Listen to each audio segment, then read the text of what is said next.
নমস্কার, জি 24 ঘন্টা আপনাদের স্বাগত। আমি শিলাদিত্য। শুরু করছি জনগণ মন। জেল ফেরত অনুব্রত মণ্ডলই থাকছেন জেলা সভাপতি পদে, তবে জেলা সাংগঠনিক রাজ থাকছে কোর কমিটির হাতে।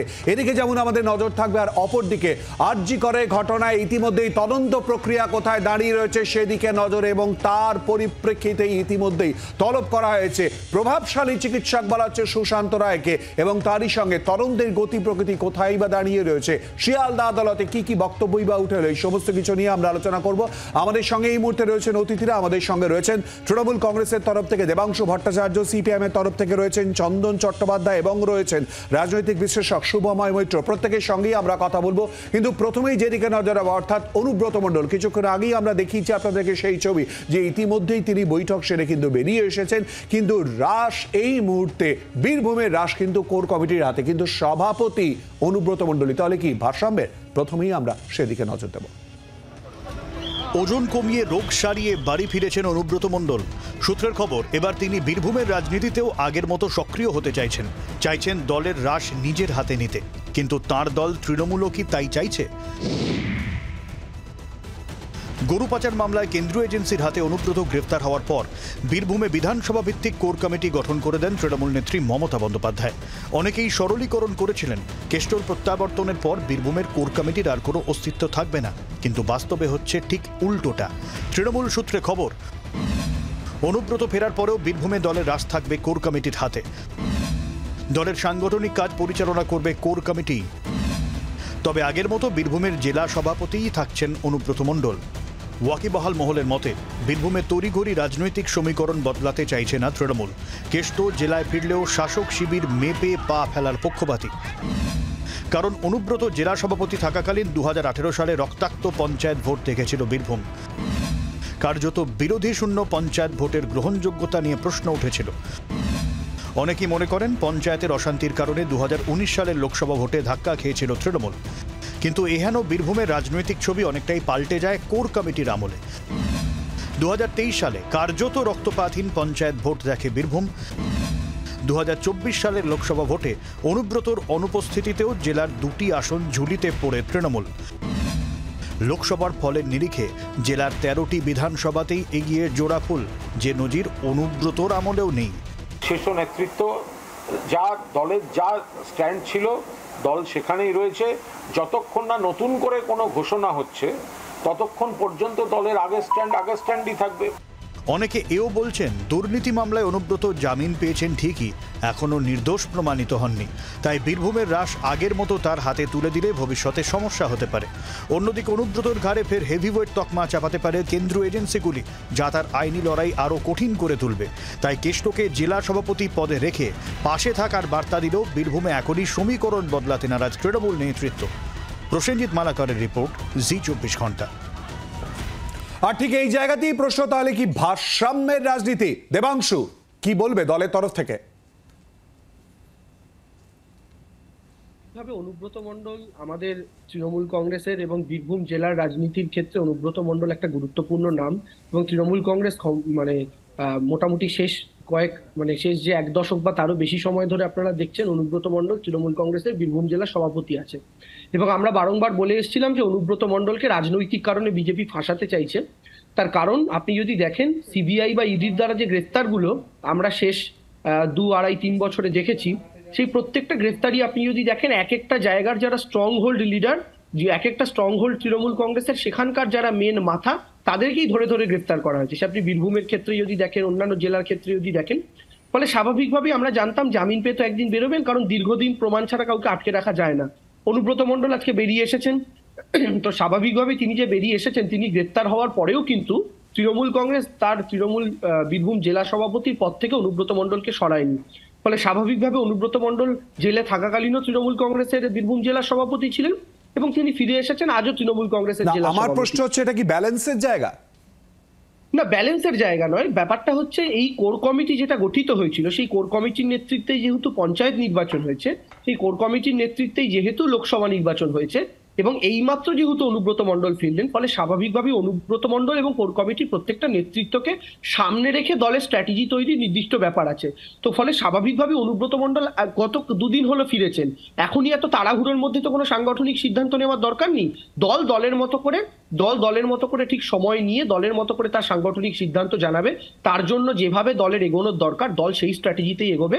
এখনো পর্যন্ত তৃণমূল কংগ্রেস যে স্ট্র্যাটেজি নিয়ে এগিয়েছে, অন্তত বীরভূমের ক্ষেত্রে, সেই প্রত্যেকটাই এখন অব্দি ফলপ্রসূ হয়েছে। শুভময়দা, বীরভূম এই মাত্র দেবাংশু যে কথা বললো, অর্থাৎ বীরভূমের ক্ষেত্রে দল যেরকম স্ট্র্যাটেজি নিয়ে এগিয়েছে সেটাই বিভিন্ন ক্ষেত্রে ফলপ্রসূ হয়েছে। অর্থাৎ পঞ্চায়েত নির্বাচন, বিধানসভা নির্বাচন, যে সময় আমরা যদি দেখি এই 2 বছরের টেনিওরে অনুব্রত মণ্ডল যে সময় জেলে ছিলেন বা রাজনীতির একেবারে বাইরে ছিলেন, সেই সময়টাকে সামনে রেখেই কি কোর কমিটিকে সাংগঠনিক দায়িত্বে এই মুহূর্তে দেওয়া হলো বড় সিদ্ধান্ত? কি মনে হয় আপনার? দেখুন, তৃণমূল কংগ্রেস একটি রাজনৈতিক দল হিসেবে অনেক ডেটা এবং তার উপর নির্ভর করে রাজনৈতিক দলটিতে তারা কিভাবে এগিয়ে নিয়ে যাবেন সেটা ভাবেন। এবং তৃণমূল কংগ্রেসের ক্ষেত্রে রিটার্নটা কি, একটা রিটার্ন খুব পরিষ্কার, সেটা হচ্ছে নির্বাচনে প্রচুর ভোট পাওয়া। এবার সেইখানে খুব স্বাভাবিকভাবেই আপনি যদি আজ থেকে 200 বছর ফেরত চলে যান, তখন যেমন কার্ল মার্কস, এঙ্গেলস নিয়ে আলোচনা হতো আর কি, আজকের দিনে পশ্চিমবঙ্গের নিরিখে আলোচনা করলে আপনাকে অনুব্রত মণ্ডল বা কাজল শেখ এদের নিয়ে আলোচনা করতে হবে। কারণ আমরা যে প্রেক্ষিতে থাকি, যে সাম্প্রতিকতার মধ্যে থাকি, সেখানে এই রাজনীতিটাই খুব গুরুত্বপূর্ণ হয়ে ওঠে। এবং আমাদের কাছে বিশ্ব রাজনীতি মানে তো আমাদের রাজ্য রাজনীতি। সেই জায়গায় দাঁড়িয়ে সত্যি এটা অত্যন্ত গুরুত্বপূর্ণ প্রশ্ন বিশ্ব রাজনীতি বা রাজ্য রাজনীতির ইতিহাসে, যে ওই যে বীরভূম জেলার কোর কমিটিতে অনুব্রত মণ্ডল মহাশয় তিনি এখন থাকলেন না, এর ফলে আগামী দিনে বিশ্ব ইতিহাসে কি কি পরিবর্তন হবে। অর্থাৎ পশ্চিমবঙ্গের যে রাজনীতি আঞ্চলিক নেতাদের নিয়ে, সেই আঞ্চলিক নেতাদের রাজনীতি কিন্তু তৃণমূলের কাছে খুব একটা গুরুত্বপূর্ণ নয়। কারণ তারা নিজেরাই জানেন যে মমতা বন্দ্যোপাধ্যায়ের নেতৃত্বে এই ধরনের নির্বাচন হয় এবং বাকিরা খুব একটা গুরুত্বপূর্ণ নন। কিন্তু তা সত্ত্বেও প্রতিটি অঞ্চলে যে পলিটিক্যাল ক্লায়েন্টেলিজমের কথা, আবার হয়তো সেই মার্কস এঙ্গেলসের কথা আসবে, সেই পলিটিক্যাল ক্লায়েন্টেলিজমে কিছু মানুষকে লাগে যারা সেটা চালাতে পারেন, সেই অঞ্চলে প্রভাব বিস্তার করতে পারেন। এবারই অনুব্রত মণ্ডল বা কাজল শেখ এনারা হচ্ছেন সেই পলিটিক্যাল ক্লায়েন্টেলিজমের নেতার জায়গায়, প্রভাব যে জায়গায় রাখতে হয় সেইখানে আছেন। তার কাছ থেকে সাধারণ মানুষজন সুবিধে পান। লক্ষ্মীর ভাণ্ডারের বাইরেও তো সাধারণ মানুষজনের অনেক কিছু লাগে, এমনকি পঞ্চায়েত ভোট বা কোনো একটা ভোট দিতে গেলেও তো তাদের অনুমতি লাগে। ফলে সেই পলিটিক্যাল ক্লায়েন্টেলিজমের জায়গায় তারা যে ক্ষেত্রটা প্রস্তুত করেছেন, সেখানে তৃণমূলের যে বিশ্লেষণ, সেখানে তারা এখন ঠিক করবেন 2026-এ ভোটের অপটিমাইজেশনটা কোন জায়গায় দাঁড়াবে। এই মুহূর্তে আপনারাই অনেকগুলো কারণ বললেন, কোর্টের নজর পড়তে পারে প্রভাবশালী বলে, এবং এই প্রশ্নগুলো যখন আসছে, তৃণমূল কংগ্রেস এই মুহূর্তে ধীরে চলো নীতি নিয়েছে, যেটা আবার বিভিন্ন রাজনীতির ক্ষেত্রে গভীরতর প্রশ্ন। এবং এই মুহূর্তে তারা দেখছে এবার দিনের শেষে কি হবে। দিনের শেষে সেই অঞ্চলে যিনি বেশি ক্ষমতা দখল করতে পারবেন, যিনি বেশি ভোট রিটার্ন দিতে পারবেন, যিনি দলের বেশি সুবিধে করতে পারবেন, তৃণমূল কংগ্রেস অবশ্যই চেষ্টা করবে তিনি যাতে ওখানে নেতৃত্ব পান। ফলে এই মুহূর্তে সভাপতি পদে তিনি আছেন এবং কোর কমিটি একই রকম আছে। অর্থাৎ তিনি আগে বাইরে থাকার সময়, মানে দিল্লিতে যখন ছিলেন, সেই সময় তিনি যেভাবে ছিলেন ঠিক সেইভাবেই এখন আছেন। এটা থেকে কিন্তু পরিষ্কার এই মুহূর্তে সমস্ত দলীয় দায়িত্ব উনি পাচ্ছেন না। কিন্তু আগামী নির্বাচনের আগে যদি আবার উন্নয়নকে রাস্তায় দাঁড় করিয়ে লোকের সামনে বিজ্ঞাপিত করতে হয়, আমার মনে হয় তখন অনুব্রত মণ্ডলের মতন মূল্যবান যে মানুষ, তাদের নিশ্চয়ই পশ্চিমবঙ্গের রাজনীতিতে তৃণমূল কংগ্রেস তাদের ডেটা অ্যানালিটিক্সের মাধ্যমে সঠিকভাবে ব্যবহার করবে।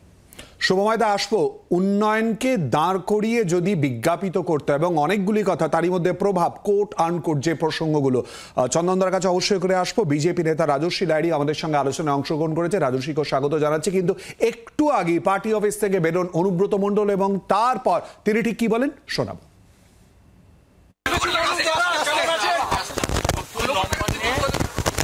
বন্ধুদের সারদার শুভেচ্ছা। ওয়েস্ট বেঙ্গলের সব মানুষ ভালো থাকুক, বীরভূম জেলার মানুষ।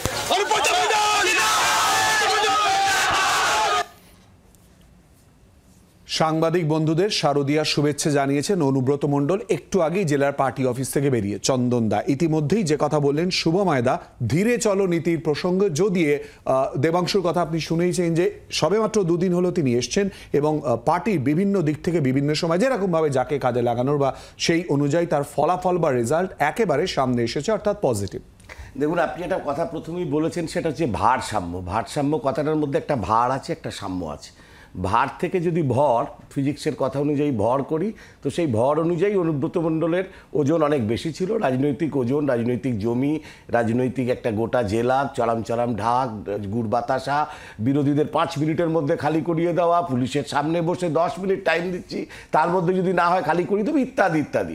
আজকের বেল থেকে বাড়ি আসা এবং এর আগে 2 বছর ধরে 12 বার বেল প্রেয়ার করা, মানে ওই সব ঘটনা মুছে যায় না। বাদ দিন, আপনি তৃণমূল কংগ্রেসের, তাদের পাঠা, তারা লেজে কাটবে, মুড়োয় কাটবে, তাদের ব্যাপার, আমি সেটা নিয়ে মন্তব্য করতে রাজি নই। আমি শুধু দেবাংশুবাবুর একটা কথা শুনে আমার বেশ অদ্ভুত লাগলো। আচ্ছা ভাই দেবাংশু, পার্থ চ্যাটার্জির ক্ষেত্রে দল, তার মানে দলে কোনো লিটমাস পেপার আছে যেটা দেখে আগে টেস্ট করে বলে দেওয়া যায় যে দল পার্থ চ্যাটার্জিকে হঠাৎ করে সরিয়ে দিল? এখন যদি অর্পিতার বাড়িতে টাকা পাওয়া গেছিল, পার্থবাবু জামিন পেয়ে বেরিয়ে আসেন, তখন তৃণমূলের অবস্থা কি হবে? যে আমার বাড়িতে তো টাকা পাওয়া যায়নি, যুক্তিগুলো এরকম জায়গায় দাঁড়াচ্ছে। আপনি বলুন, এখনো মানিক ভট্টাচার্য এমএলএ আছেন, তিনিও তো বেশ কিছুদিন জেলে ছিলেন, তারপরে তার কি ঘটনা হলো? জীবন কৃষ্ণবাবু মোবাইল ছুঁড়ে ফেলে পাঁক থেকে মোবাইল বার করে জেল খেটে আবার বেরিয়ে এলেন। জ্যোতিপ্রিয় মল্লিক, তিনিও একটা জেলার দায়িত্বে ছিলেন, খাদ্যমন্ত্রী, তিনি জেলে আছেন। ফলে তৃণমূল ভার এবং দেখে সাম্য বিচার করে। ফলে যার যেখান থেকে যতটা লাভ, যে যত বেশি টাকা পৌঁছতে পারবে, যে যত বেশি ভোট নিয়ে আসতে পারবে, তার ক্ষেত্রে সেইটা ব্যাপার হয়। আমার প্রশ্নটা কিন্তু অন্য জায়গায়, যে সত্যি তো এই বারবার ধরে এই পশ্চিমবাংলায় আপনি গরু, পাথর, কয়লা, শিক্ষা থেকে এখন শেষ পর্যন্ত এসে দাঁড়িয়েছে যে পুলিশ থানায় যাচ্ছে, মানুষ গিয়ে প্রমাণ দেয়, সেই প্রমাণও লোপাট হয়ে যাচ্ছে, পাচার হয়ে যাচ্ছে, এমন জায়গায় পশ্চিমবাংলা দাঁড়িয়েছে। প্রসঙ্গটা আসবে একটু পরে, দাঁড়িয়েছে। তাহলে এই এতগুলো ঘটনায় পর একদিকে যে রেটে জিবিসি জল ছাড়ছে বলে মাননীয় মুখ্যমন্ত্রী অভিযোগ করছেন, সেই একদিকে জল ছাড়া আর অন্যদিকে বিজেপি টিএমসির একের পর এক নেতাদের ছেড়ে দেওয়া, এই দুটো দেখে আমাদের সত্যি খুব অবাক লাগছে যে আলটিমেটলি হাতে কি শুধু পেন্সিল থাকবে? মানুষের এই যে এতদিন 2 বছর ধরে মানুষ জানলো, শুধু জানলো নয়, 3টে প্রজন্ম বসে থাকলো রাস্তার ওপরে 1000 দিন শিক্ষার দাবিতে। আজকে আপনি বলছেন প্যানেল পাস হচ্ছে, সেটাই আন্দোলনের জন্য। ঠিক একই রকমভাবে খাদ্যের দুর্নীতি, রেশনের দুর্নীতি, বাকি বুট সহ 6 জন ছাড় পেয়ে গেল, শিক্ষা দুর্নীতিতে 8 জন ছাড় পেয়ে গেল। তাহলে এটা দাঁড়াচ্ছে এটা কি? হাতে কি শুধু পেন্সিল পড়ে থাকলো বাঙালি? রাজস্বী, 1 নম্বর কথা হচ্ছে 34 বছর বামফ্রন্ট রাজত্ব করেছে, দীর্ঘদিন রাজত্ব করেছে, বহু ভোটে জিতেছে, হৈ হৈ করে জিতেছে, 235টা আসন পেয়েছে, কিন্তু সেটাতে নেতাই, আমলাশোল, সিঙ্গুর, সাঁইবাড়ি, মরিচঝাপি, বিজন সেতু, ধানতলা, বানতলা কোনোটাই অস্বীকার করা যাবে না, এগুলো ঘটনাগুলো ঘটেছে। ঠিক তেমনি আজকে অনুব্রত মণ্ডল ছাড়া পেয়েছে বলে আজকে এই যে বলা হচ্ছে, সুদীপ বন্দ্যোপাধ্যায়ও বেলে আছেন, মদন মিত্রও বেলে আছেন, কেউ নির্দোষ এখনো অবধি প্রমাণ হননি। লালু প্রসাদ যাদবও বেরিয়ে এসেছিলেন বেলে, আবার তিনি গেছেন, তার দোষী সাব্যস্ত হয়েছেন, তিনি জেল খেটেছেন। ঠিক তেমনিভাবে আইনের পথে হাঁটছে। তবে এই যে কথাটা বলা হচ্ছে, দেবাংশুও বললেন, প্রমাণ ছাড়া আটকে রাখা যায় না। এবার দোষী সাব্যস্ত তিনি এখনো হননি, আবার নির্দোষীও সাব্যস্ত হননি এখনো অবধি, এটা মাথায় রাখতে হবে। আর বিজেপি টিএমসি নেতাদের ছেড়ে দিচ্ছেন, চন্দনদা বললেন। যদি আজকে অনুব্রত মণ্ডলের জামিন পাওয়াটা বিজেপির টিএমসিকে ছেড়ে দেওয়া হয়, তাহলে পরে কলতান দাশগুপ্তর বেলটাও কিন্তু সেটাই দাঁড়াচ্ছে যে টিএমসি সিপিএমকে ছেড়ে দিয়েছে এত বড় ঘটনার পরে। কারণ এখনো অবধি কিন্তু তারাও কোনো নেতা প্রেস কনফারেন্স করে দাবি করে বলতে পারেননি যে না, অডিওটা, গলার আওয়াজটা। রাজস্বী, একটুখানি আটকাচ্ছি কলতানের প্রসঙ্গে, এই মুহূর্তে আমরা ঢুকবো না, একেবারে অনুব্রত মণ্ডল প্রসঙ্গ নিয়ে আলোচনা থাকবো। জনগণমনতে সঙ্গে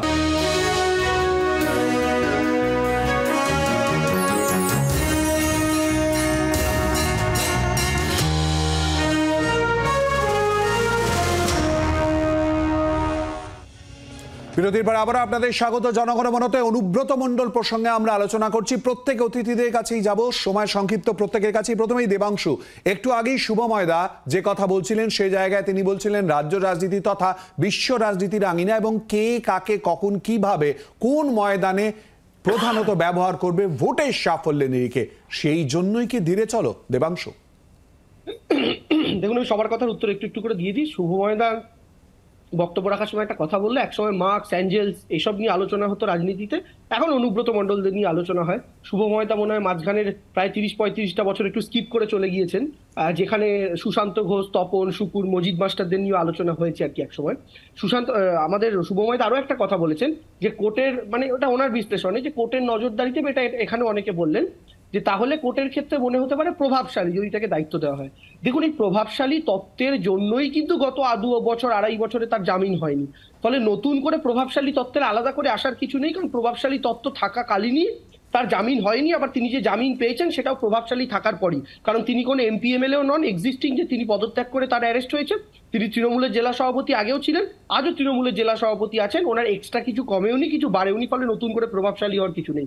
দ্বিতীয় কথা, চন্দনদা একটা কথা বললেন, উনি অনেকগুলো কথা বললেন, এই পাথর কয়লা গরু, যারা একসময় চীনের অলিম্পিকে লোহাচুর সাপ্লাই করতে গিয়ে তাদের লোহাচুরটাই 300 কোটি টাকার কেলেঙ্কারি, জাহাজ গায়েব হয়ে গেল মাঝ রাস্তায়, যারা লোহাচুরটুকুনি চুরি করে নেয় তাদের থেকে আর এই চুরির গল্প শুনবো না। তবে আমি এইটুকু বলতে পারি, চন্দনদা একটা কথা বললো যে পার্থ চট্টোপাধ্যায়কে সরানো হয়েছিল, অনুব্রত মণ্ডলকে সরানো কেন নয়, ইম্পর্টেন্ট লিডার মানে চন্দনদা কি এটা মনে করেন যে পার্থ চট্টোপাধ্যায়ের চেয়ে অনুব্রত মণ্ডলের চেয়ে পার্থ চট্টোপাধ্যায় কম ইম্পর্টেন্ট লিডার তৃণমূলের ক্ষেত্রে? কিন্তু আমি জাস্ট এক লাইনে শেষ করি, পার্থ চট্টোপাধ্যায়ের ক্ষেত্রে ইন্দ্রিয় গ্রাহ্য প্রমাণ পাওয়া গিয়েছিল, কিছু টাকা উদ্ধার হয়েছিল, যদিও সেটা তার বাড়িতে নয়, কিন্তু যেহেতু পার্থ চট্টোপাধ্যায় প্রথম 48 ঘন্টা এটা বলেননি ওটা আমার টাকা নয়, তাই সেই বেনিফিট অফ ডাউট সাধারণ মানুষকে দিয়ে পার্থ চ্যাটার্জিকে সরানো হয়েছে। প্রত্যেকের কাছে আসবো, দেবাংশু প্লিজ সঙ্গে থাকো। শুভময়দা, এই যে প্রসঙ্গটা উঠে আসছে বারবার করে, প্রভাবশালী, প্রভাব, কোট আনকোট, এই জায়গায় দাঁড়িয়ে অনুব্রত মণ্ডল প্রসঙ্গে একেবারেই আমি তো বারবারই বলছি যে কথাটা আমরা বলার চেষ্টা করছি যে সত্যিকারের প্রভাবশালী একজন মানুষ হলেই তো তবে তাকে নিয়ে আলোচনা হয়। তপন শুকুরের মতন যারা, তাদের নিয়ে আমরা আলোচনা করি না কেন? কারণ তারা সত্যিই সেই প্রভাবের জায়গাটায় পৌঁছে বিশ্ব বা পশ্চিমবঙ্গের রাজনীতিতে সেইটা খুব একটা প্রমাণ করতে পারেনি। অনুব্রত মণ্ডল প্রমাণ করেছে বলেই তো আমরা তার কথা বারবার এখানে আলোচনা করছি। তপন শুকুর নিয়ে কটা আলোচনা হয়েছে? এটা হলো প্রথম প্রশ্ন। দ্বিতীয় প্রশ্ন হচ্ছে, বামপন্থী রাজত্ব নিয়ে আলোচনা করতে যাব কেন? রাজনীতি বিশ্লেষণে তো মূল কাজ, যদি গণতন্ত্র থাকে, যে শাসক তাকে নিয়ে কথা বলা। এখন শাসকরা এখনো কথাটা বলছেন এবং সুযোগ দিচ্ছেন আর কি, এবং কথাও খুব সাবধানে বলতে হচ্ছে, একেবারে তাত্ত্বিক বিষয় নিয়ে, কারণ একটা শব্দ এদিক থেকে ওদিকে গিয়ে পড়লেই কোথাও থেকে চিঠি এসে যাচ্ছে। ফলে সেই জায়গায় দাঁড়িয়ে আবার বলি, অনুব্রত মণ্ডলের প্রভাব সত্যি বিশ্ব ইতিহাসে মার্কস এঙ্গেলসের মতোই পশ্চিমবঙ্গের ইতিহাসে ততটাই, যে কারণে মাঝে তপন শুকুরদের বা মজিদ মাস্টারদের বাদ দিতে হয়।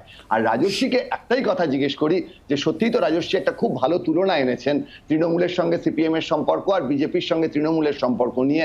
তবে যেখানে 2 বছর জেলে থাকা বা 10 লক্ষ টাকা জামিন, আর সেখানে 5 দিন এবং গলা মেলানোর যে বিষয়গুলি এবং 500 টাকা জামিন, এই দুটো জিনিস আবার বলি, আগেরটা কিন্তু রাজনীতিতে অনেক বিপুল, অনেক বড়, যা গোটা দেশ, গোটা রাজ্যের রাজনীতিতে তৃণমূল বিজেপির দ্বন্দ্বের মধ্যে প্রভাব ফেলেছে। তাদের মধ্যে তো কোনো সেটিং নেই। শুভময়দা, আমার সময় সংক্ষিপ্ত, আরো বলার স্পেস পেলে হয়তো সুবিধা হতো, কিন্তু শুভময়দা একটুখানি আটকাতেই হচ্ছে, কারণ আপনার কথার প্রসঙ্গ ধরে প্রত্যেকের কাছে আমরা প্রতিক্রিয়া নেবার সময় হয়তো পাবো না, যদিও মূলত ইঙ্গিত কোন দিকে করলেন, চাপের প্রসঙ্গ তুলে ধরে আমরা জানার চেষ্টা করবো পরবর্তীকালে। রাজস্বী, সংক্ষেপে প্লিজ। প্রথম কথা হচ্ছে, অনুব্রত মণ্ডল মাগুর মাছ বিক্রি করে তিনি অবশ্যই বিশাল সম্পত্তির যে মালিক হয়েছেন। পার্থ চট্টোপাধ্যায়ের 52 কোটি টাকা না পাওয়া গেলেও চালকলের খোঁজ তো পাওয়া গিয়েছে, যেটা তার ভাই বোনেরা বলেছেন না আমরা জানি না, আমরা চালকল দেখেছি, আর চালকলের মধ্যে চাল দেখতে পাইনি, কিন্তু দামি দামি গাড়ি আমরা অবশ্যই সেখানে দেখতে পেয়েছি। এবং যেটাকে ঢাকার জন্য তৃণমূল কংগ্রেসের তরফ থেকে বলা হয়েছিল, অনুব্রত মণ্ডল জমিদার পরিবারের ছেলে ছিলেন, এই জমিদারির পৈতৃক সম্পত্তি। যাই হোক, জমিদারির কোনো ইতিহাস আজ অব্দি কোনোদিন তৃণমূল সামনে দাঁড় করাতে পারেনি। তো এই ইতিহাসগুলো আছে এখানে দাঁড়িয়ে। আর সেটিং তত্ত্ব শুভময় দ্বারা দীর্ঘদিন ধরে চেষ্টা করে আসছেন। আপনারা অনেকেই একসময় রুটিয়ে দিয়েছিলেন তৃণমূল সিপিএমের 28টা সিট, 25টা সিট, 22টা সিট, 24টা সিটের সেটিং হয়ে গেছে। লোকসভা বেরোনোর পরে এমনিতেই মানুষ বুঝে গেছে যে সেটিং তত্ত্ব খায়নি, সেটিং তত্ত্ব করে কোনো লাভ দেবে না, সেটিং তত্ত্ব এখানে খাটবেও না, খাটেওনি। কারণ একদিকে সীতারাম ইয়েচুরি আর মমতা বন্দ্যোপাধ্যায় যেখানে ইডি সিবিআই এর তদন্তের বিরোধিতা করছেন, সেখানে দাঁড়িয়ে কখনোই সেটিং বলে কোনো কিছু থাকবে না। প্রভাবশালী, কোট আনকোট প্রভাব। দেবাংশুর অসাধারণ কথা বলেছে আজকে, এই সত্যটার জন্য দেবাংশুকে ধন্যবাদ। যে ইন্দ্রিয় গ্রাহ্য, সত্যি তো ইন্দ্রিয়ের মধ্যে চোখ, কান, নাক যেমন আছে, ত্বক বলেও একটি বস্তু আছে, সেই ত্বকটি অত্যন্ত মোটা হলে মাঝে মাঝে ইন্দ্রিয় গ্রাহ্য হয় না। বহু জিনিস, যেটা পার্থবাবুর ক্ষেত্রে এক ভদ্রমহিলা বাড়ি যাচ্ছিলেন, 2টো চটি পরে একটা চুড়ে মেরে দিয়ে খালি পায়ে বাড়ি গেছিলেন বলে আমার মনে হচ্ছে। ফলে ইন্দ্রিয় গ্রাহ্য কোনটা আর ইন্দ্রিয় গ্রাহ্য গ্রাহ্য নয় কোনটা, এটা তৃণমূল কংগ্রেস অদ্ভুতভাবে বলতে পারবে যে সত্যি তো জীবন কৃষ্ণটা ইন্দ্রিয় গ্রাহ্য নয়, আর চরম চরম ঢাকটা ইন্দ্রিয় গ্রাহ্য নয়, ফলে সেটা তাদের ব্যাপার। আমি তো আবার বলেছি ভার ও সাম্যের খেলা তাদের উপর, তারা বুঝবেন।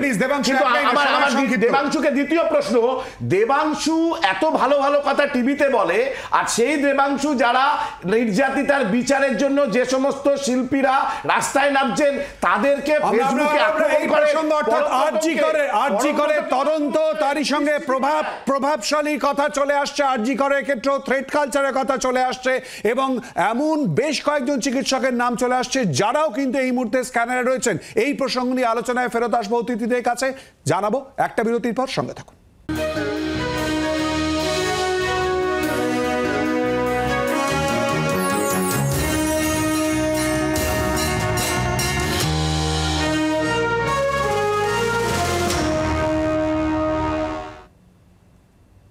বিরতির পরে বা জনগণমনতে যেদিকে আমরা নজর রাখবো, তিনি নাকি বিতর্কিত উত্তরবঙ্গ লবির অন্যতম মাথা। কলেজে কলেজে থ্রেড কালচার চালানো সহ চিকিৎসক মহলের একাংশের ভুরি ভুরি অভিযোগ তার বিরুদ্ধে। জলপাইগুড়ি সেই সুশান্ত কুমার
শতাধিক চিকিৎসককে।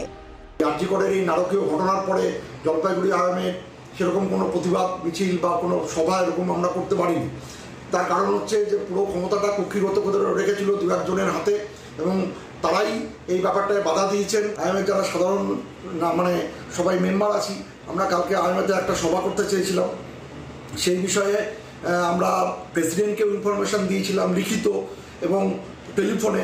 তা সত্ত্বেও ওনারা জোর করে আইএমের ঘর খোলেননি, আইএমের তালা দেওয়া ছিল। বাধ্য হয়ে প্রায় আমাদের 100-র কাছাকাছি আইএমের মেম্বার, সাধারণ মেম্বার, প্রচুর বয়স্ক মেম্বার, তাদেরকে 1-1.5 ঘন্টা আইএমের গেটের সামনে দাঁড়িয়ে ওই বৃষ্টির মধ্যে ভিজে সভা করতে হয়েছে।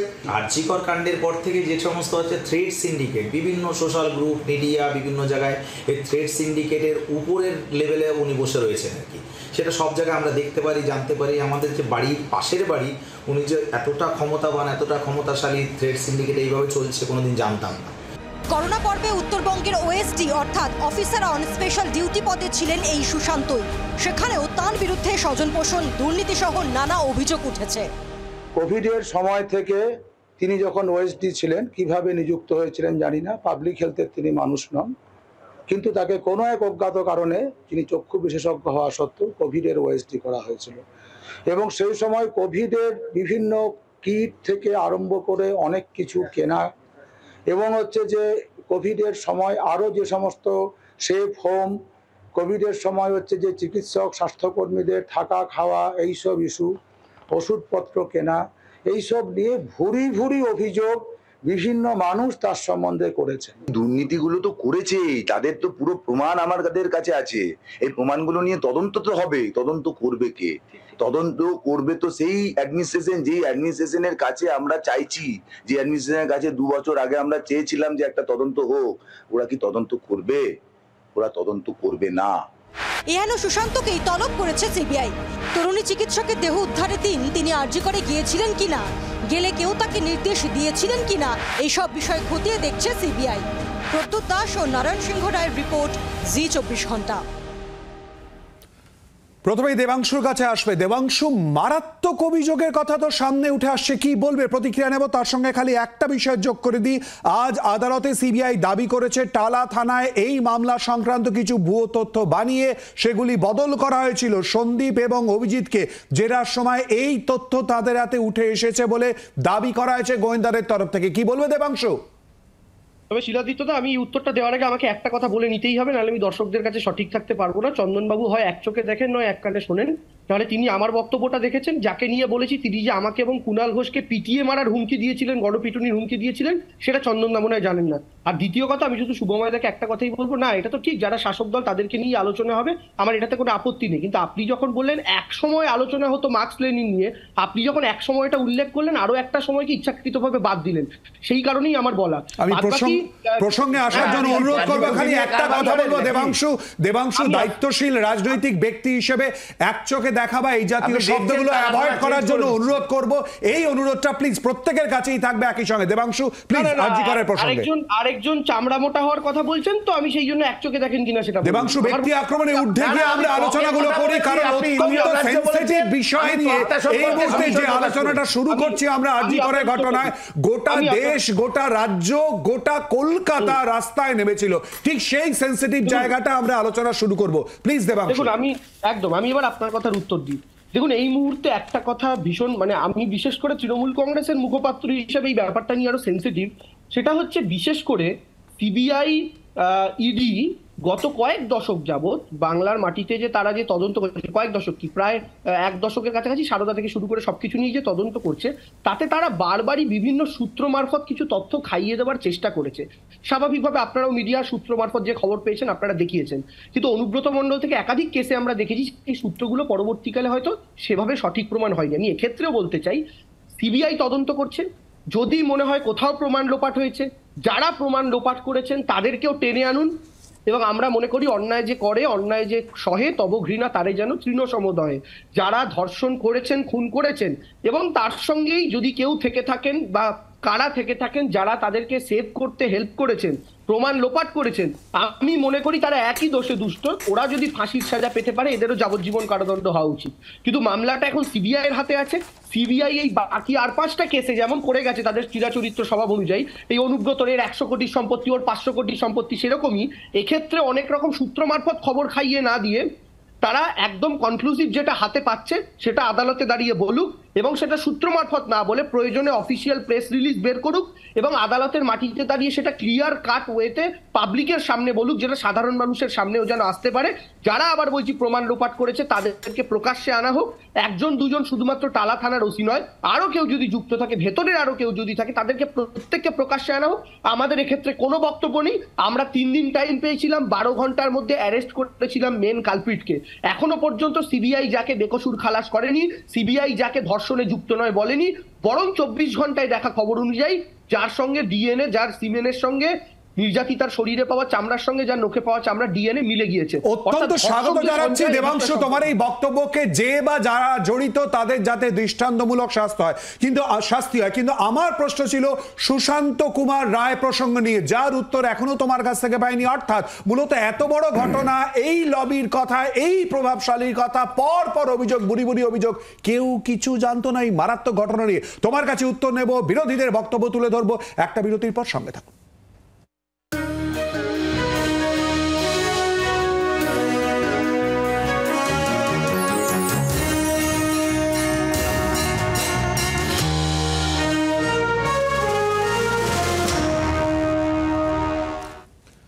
বিরতির পর আবার আপনাদের স্বাগত। আলোচনায় আসবো। রাজস্বী, খালি কয়েকটা পয়েন্ট একটুখানি বলে দেবো। চিকিৎসকদের একাংশের দাবি সুশান্ত রায়ের কথাই শেষ কথা ছিল। অভিযোগ, সন্দীপ ঘোষ এবং সুশান্ত রায়ের সমস্ত সিদ্ধান্ত কার্যকর করতেন সৌত্রিক, অভিক দে, বিরূপাক্ষ বিশ্বাস এবং তাদের দলবলকে নিয়ে প্রভাবশালী তকমা এখানেও। রাজস্বী, দেখো, এটা তো নতুন কোনো কথা নয়। একটা সিন্ডিকেট যে এখানে চলছে, আমি একটা ছোট এক্সাম্পল দিই। দময়ন্তী সেনকে পার্ক স্ট্রিট কাণ্ডে সরিয়ে দেওয়া হলো, উনি সত্যটা তুলে ধরেছিলেন, ওনাকে সরিয়ে দেওয়া হলো।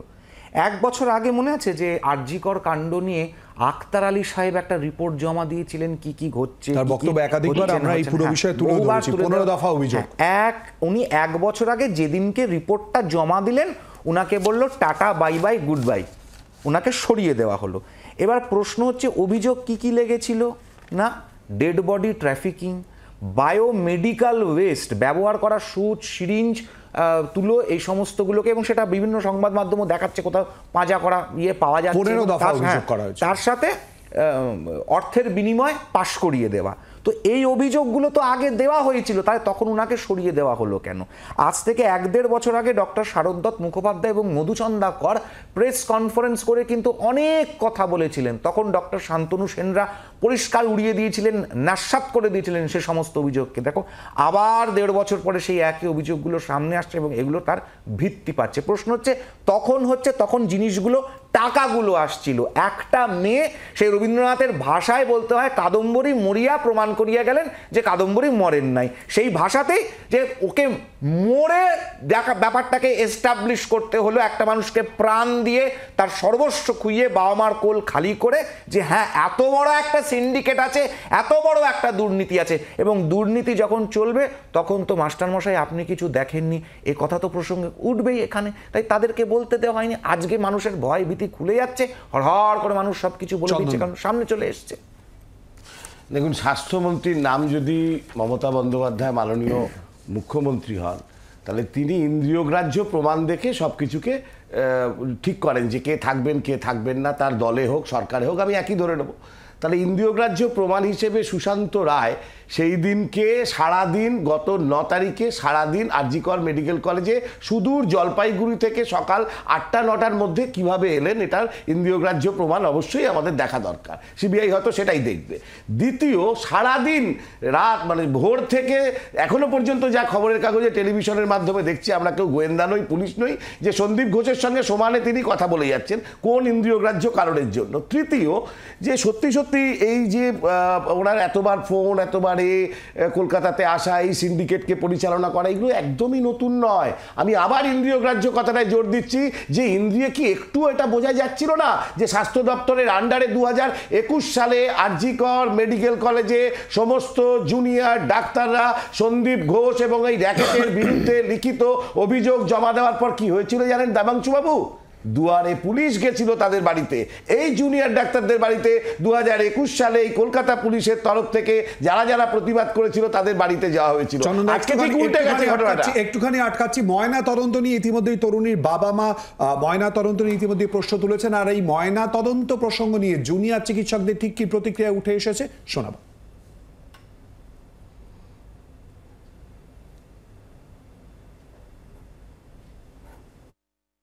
আমাদের দাবিটা খুব স্পেসিফিক ছিল যে জুডিশিয়াল ইনকোয়েস্ট হতে হবে এবং ডিস্ট্রিক্ট ম্যাজিস্ট্রেটের প্রেজেন্সে ইনকোয়েস্ট হয়ে পোস্টমর্টেম হতে হবে। এবার ডিস্ট্রিক্ট ম্যাজিস্ট্রেট ওই দিন এসেছেন বিকেল 4টের সময়। ওনাকে এখানে আনা এবং পোস্টমর্টেমের সমস্ত কিছু অ্যারেঞ্জ করা, সেটার দায়িত্ব অথরিটির ছিল। অতএব যদি দেরিটা হয়েছে সেটার দায় পুরোপুরি অথরিটির, আমাদের নয়।